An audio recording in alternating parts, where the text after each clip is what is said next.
Hello SeganTech fam! Arylic has sent us another one of their new product, a remote control for Arylic audio device, and they call it BK01 a Lifestyle remote control. We are going to test it on our new smart speaker build which uses the Arylic Up2Stream Amp version 4. Alright, the first thing you will see is the user manual, which contains instructions on how to connect it specifically to Arylic devices.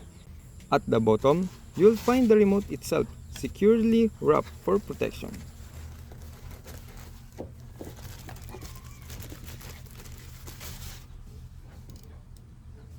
As you can see, the remote is already powered on. If this remote has been in storage for a years, it's possible that the battery has partially discharged. However, based on their claims, this remote can last for almost half a year thanks to its 950 mAh battery capacity.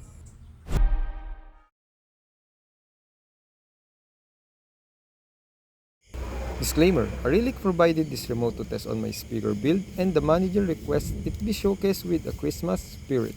So here we are and glad to make it. Before we jump into the sound check, after using this remote for a few weeks, I noticed one thing. The knobs need to be tightened.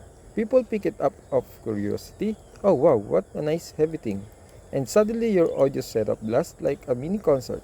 So yeah, a bit more knob tension will definitely help avoid accidental ear destruction.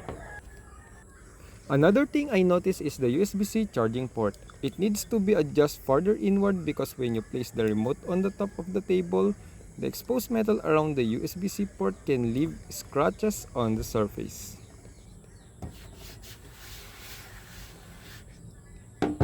As you can see, if I place the remote on the table and lightly rub it without applying any extra force and let the weight of the remote cause the USB-C charging port to scratch the surface.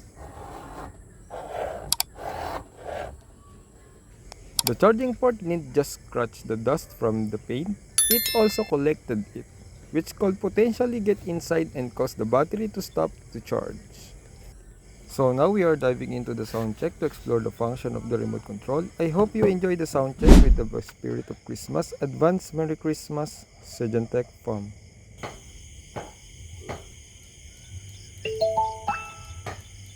Connected to your Wi-Fi network.